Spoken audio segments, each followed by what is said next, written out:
What's up, Lead Gen Beasts? Matty Ice here, Leads for Locals. We're going to have some fun in this one. We're going to be answering the question, do Facebook leads suck? And I want to make this video because, quite frankly, I'm sick and tired of hearing this. Because regardless of where you generate a lead, that person is the same person on each platform with the same problems that they're trying to solve. So whether they become a lead on Facebook or Google, LinkedIn, YouTube, they're the same person with the same problem. I'll see people say, Facebook leads suck, so you need to do Google or YouTube, or this one's better and that one's better.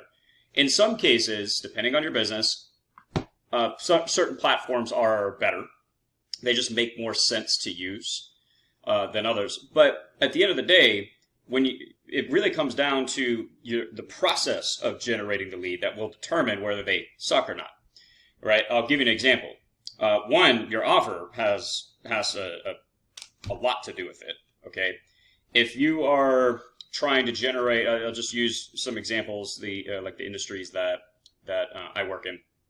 Like if you're trying to generate retirement planning leads or annuity leads, and let's say you do a campaign where you're offering a free $100 gift card for anybody, to enter for a chance to win $100 gift card, anybody who opts in or books an appointment.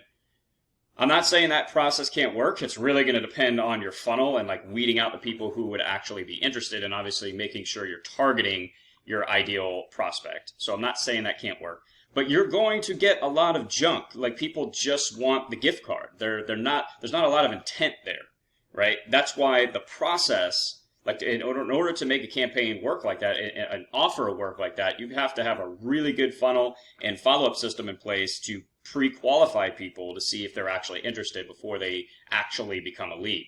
Like anybody who submits that, I would not actually consider a lead. The other thing too is I'm kind of alluding to this right now, but what are you asking for up front? How are they becoming a lead as well? Are you just getting name, email, and phone number, and then you expect that because they did that, they filled out a form, that they're ready with their credit card in hand, or if you're in retirement planning, they're ready to move $1 million. They're on the other end just waiting for your phone call right now because they gave you name, email, and phone number. Really? No. So you have to respect the journey that people go through to become a lead and eventually a client or customer. Right? Just because somebody fills out a form doesn't mean they're ready right now, but it also doesn't mean that they suck, that the leads suck. Again, I don't. What does that even mean? Are they not qualified? They don't know who you are. They're not interested. What does that actually mean? And is that truly a reflection of the platform? Right? Facebook leads suck, or does your process suck? Your targeting suck. Your offers suck. Right? Are you getting in front of the wrong people, and you don't have a process to put them through that demonstrates intent. I'll give you an example. The way that we run our Facebook ads, and also, guys, don't take my word for this either.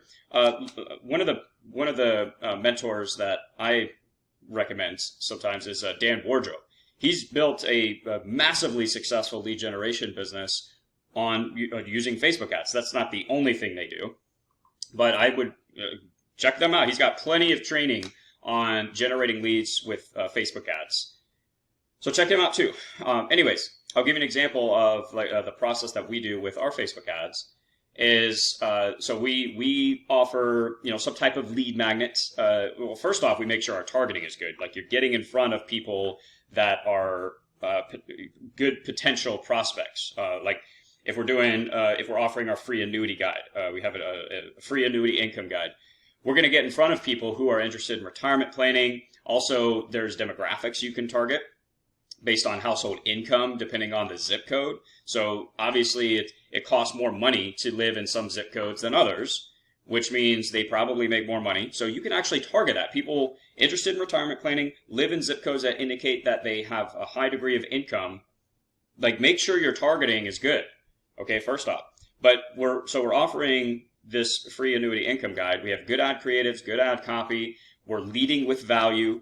All right, and what we do is so we ask for name, email, and phone number, and then we also put one or two custom questions in the Facebook lead form to weed out tire kickers a little bit, because as you may or may not know, with Facebook lead forms, information, their name, email, and phone number auto-populates. It makes it really easy for them to submit the form, which if you don't weed some of the people out, make it a little bit more difficult, require more information from them first, make them go through a couple of steps before filling out the form, then you're increasing the chances of getting those tire kickers, the people who are not as serious.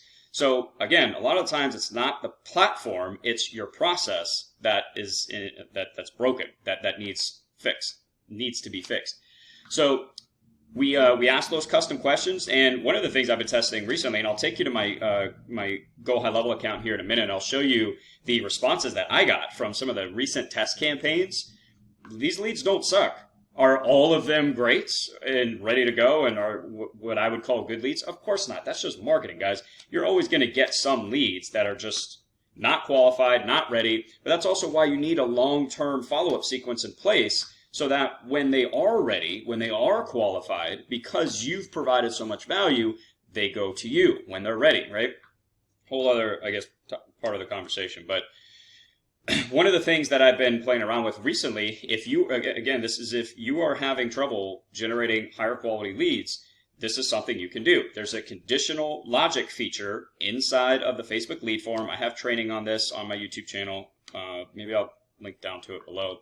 But depending on the answer they give, with like a multiple choice question, for example, I'll ask, do you currently have any annuities? Or do you have at least $100,000 in assets that you could put towards retirement? Something like that. If they answer yes, then they can proceed to submit the form, get the annuity income guide, and then become a lead for my client. If they say no, then they don't become a lead. They don't submit the form, and then let me get rid of Facebook here. And then we send them somewhere else. So again, this is another part of this process, guys, of this conversation, is make sure you have multiple products and services that you can offer to your audience. Don't just sell one product or service. Be the person that can help your audience regardless of where they're at in their journey. Grant Cardone is a phenomenal example of this. His ideal prospect is people, accredited investors to invest in his real estate fund and stuff like that. But he also has products and services to provide a path to becoming an accredited investor. Even if you don't have any money right now, he's got the books, he's got sales training, all that stuff, so that people can learn how to make more money. And if he teaches them how to do that, eventually they can become an invested or an accredited investor, and now they can invest in his fund, right? You see what I'm saying? He having multiple products and services, basically multiple ways to monetize your leads, is basically what you're doing here. Even if they're not qualified right now. So if someone doesn't have $100,000 in assets right now to invest in retirement, maybe we can send them to a course that we put together for $97 on how to reach that $100,000 mark. Starting a side business, getting sales training, hiring more employees if they're a business owner, whatever it is, right? Hopefully that gives you some ideas. Be able to monetize your non-qualified leads is what I'm saying, okay? So that's a big part of the process. I know this is kind of there's a lot of tidbits here. But here's the other thing that we do is when they submit that form, all right, they in this example, they say, yes, I have $100,000 in investable assets or more. They become a lead. What happens next? Does that mean that person is waiting on the other side with their phone ready, like, I just can't wait for someone to call me about this? No. People are oftentimes in research mode. And this is what frustrates me sometimes when people say, oh, Facebook leads suck, so you need to do Google ads or YouTube ads. No, they're the same person on Facebook that they are on YouTube. You could argue, yes, that there's different intent there, but if someone is responding to you on Facebook, there's still intent there. Granted, they're not necessarily searching for it, but when you put the right offer in front of the right people at the right time, they will respond to it. I do this all the time where, if I see something on Facebook or Instagram or whatever that catches my interest, it could potentially solve a problem that I have, I go ahead and opt in, but I might not engage with that for a week. But I want to get it so I can put it on my calendar and I can start looking at it at some point in the future. So when people say, oh, I can't get anybody on the phone, these leads suck. No, they're just not ready. They're not ready to speak to somebody yet. So instead of relying just on calling people, how about you have a really good follow-up process to stay in front of people so that when they are ready, you've educated them, you've provided a ton of value, and that's when they're open to booking a call or having a conversation with you, right? You have to respect the process that and the fact that sometimes people, they're interested, they're in research mode right now. They don't want to necessarily speak to somebody. They're not ready to move forward just yet. It doesn't mean the leads suck or that they won't do business with you in the future. All right. So the next part of our process is once they fill out that form, we then offer them we basically take them to the next step of our funnel, which is going to be, in this case, in this example, offering a free annuity, a free custom annuity income plan, which is basically them requesting a call from my clients. So they're going to provide a lot more information about their goals, their situation. You know, what's your current household income? What's your age range? Are you married? Do you own a home? Like, we're going to get a lot more information. They're going to resubmit their contact information. Once they do that, they've now responded to our Facebook ad. They've provided a bunch of information about their situation. They've reconfirmed contact information. We've told them that they're going to be contacted. Like, you can't tell me that that's not a good lead. Now, are they going to have $100 million or $10 million ready to put into an annuity? No. Maybe they only have 100,000. Maybe they have 50,000. Maybe they lied on the lead form. They've got 50,000, but they're really interested. You can't tell me that that's a bad lead. There's very high intent there. They want to do business with you. You might have to work with them a little bit. Okay. And then the final part of our process is booking the appointment. So the goal isn't to book appointments. It's to get the requested call. But the people who do book appointments are going to be the highest intent leads because they filled out our form on Facebook. They've completed the questionnaire, reconfirmed their contact information. Now they're going to reconfirm their contact information for a third time, go through the process of picking a day and time to speak with an advisor. Like, that's a pretty solid lead at that point. And so to kind of recap this, and then I'll take it to my screen. I'll show you some of the conversations and like the responses that I've had from my recent test campaigns. But to recap, like, here's the thing, guys. Like, one of the things I do recommend is to be on as many platforms as possible. I don't think one is necessarily better than another, depending on your industry. Like, you know, if you do YouTube ads, there's different targeting options that you can get than if you were to do Facebook. But it doesn't mean that Facebook leads suck. It's just a different platform. You're being omnipresent, I think it is, right? They're seeing you everywhere is really where eventually you want to get to. You don't need to do that right off the bat, but you want to be on Facebook. You want to be doing YouTube ads. You want to be doing Google ads if you can do that stuff. For me, my preferred platform is just Facebook, but the important thing here is to have your process in place. The other thing I was going to say about the difference between doing Google ads and YouTube ads, Facebook ads, is where do you think the capability of the interest targeting on Facebook, where do you think that comes from? A lot of it does come from people's engagement on the actual platform itself, but even after the Apple iOS update, Facebook still gets tons and tons and tons of data on everything we do online. So when you visit a website, let's say you're running a Google ad, and you've got your Facebook pixel on there, and someone clicks your ad, they land on your page, maybe it's your website, but they don't do anything. And then 15 minutes later, they go to Facebook. The fact that they visited that site is now going to put them in an interest category, using this example, like retirement planning. Like if they responded to a Google ad about annuities, that is going to translate over to putting them in the interest of retirement planning inside of Facebook. Like where do you think that comes from? It's the Facebook gets a lot of its data from the various different websites that people are being sent to from Google ads, from YouTube ads. So again, what I said before, it's the same person with the same problems. They're just at a different part of their journey. They're on different platforms, but you're still getting in front of the same people. The important thing, guys, is having the right process in place. Make sure your targeting is good. Make sure you're putting the right offer in front of your audience. That's why, like, just throwing up a Facebook ad, oh, look at all these leads that I'm getting, it doesn't mean anything unless you have all of that dialed in.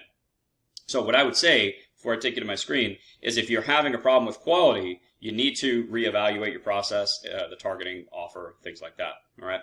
So I'll just show you an example here really quick. Give me 1 second.